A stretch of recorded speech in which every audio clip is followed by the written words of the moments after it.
The Thunder have earned a reputation around professional sports for its first-class approach, for an environment curated for player development, producing optimal conditions for talent to thrive. But there has always been a program behind the program, one part test laboratory and one part talent pipeline that shows up both on and off the court. Did you know almost 6,000 minutes have been played by Thunder players this season that were at one point were in the G League, and most of them coming directly from the one-to-one connection with the Oklahoma City Blue. When the Thunder moved to OKC, they also purchased a D-League team.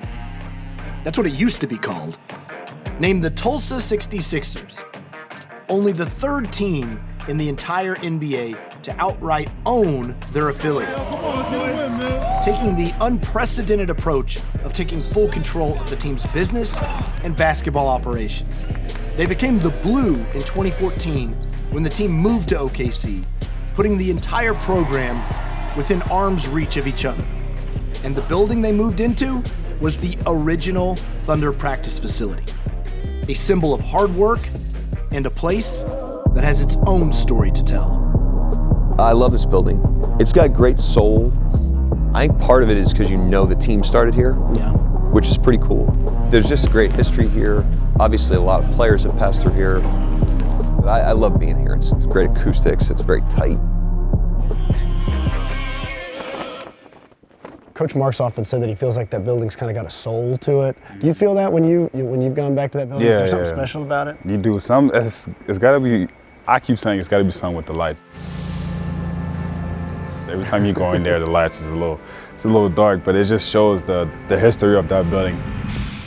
In 2008, the current Blue Ion was just an old roller skating rink before the Thunder quickly renovated it on the fly for the new team to practice in.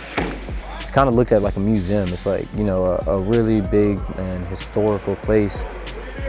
I mean, I remember my rookie year, I think we had our training camp at the G League facility, and the whole just environment, and you know, you could kind of feel where the Thunder started and where they are, you know, obviously today. It's where the story of the Thunder started, where an identity of hard work and development was forged in blood and sweat. And for this current team to start the climb of a second mountain, they went back to where the first one began. It was right at the beginning of the rebuild, and the idea was to get back to the literal roots, educating the players on the history of the organization, with no better place to do it than at the original facility where sweat equity is soaked into the hardwood floors.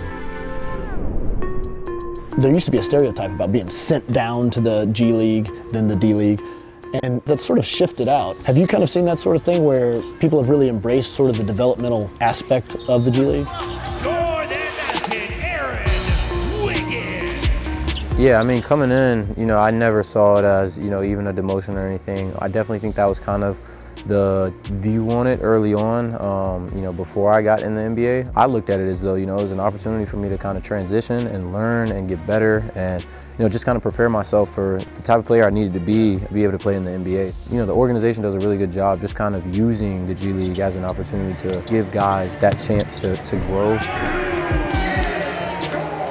It's part of the journey, you know. I mean, it's a tough one. It's never easy when you go there, but you know, it's for the best. The staff is so connected, and even the players. Every time in the off season, we all together, we work out together and stuff like that. Whenever I get a chance to go see them play again, you know, I always do that. And sometimes I go over there to work out in the off season. So it's kind of a brotherhood. You know, we always stay connected, which, you know, it's part of the organization. The G League is a humbling experience. You are flying commercial. People are in the airport are asking you what team you play for. You're in the Marriott and not the Ritz-Carlton.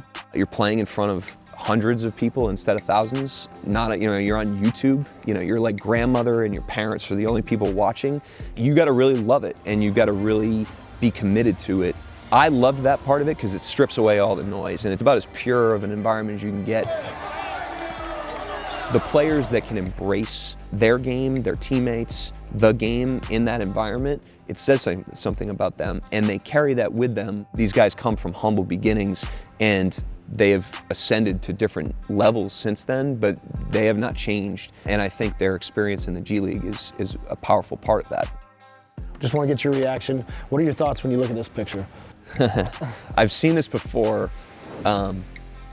You know, he's telling me what we should be doing, which, you know, things don't change very much. Does that still happen? All the time, yeah, all the time. With the Blue, do you have any recollection? Because he framed it a certain way. I wonder what you remember. Yeah, I can't remember. He told me something about it. Like I think I was playing pretty well and doing stuff, and then I think I turned my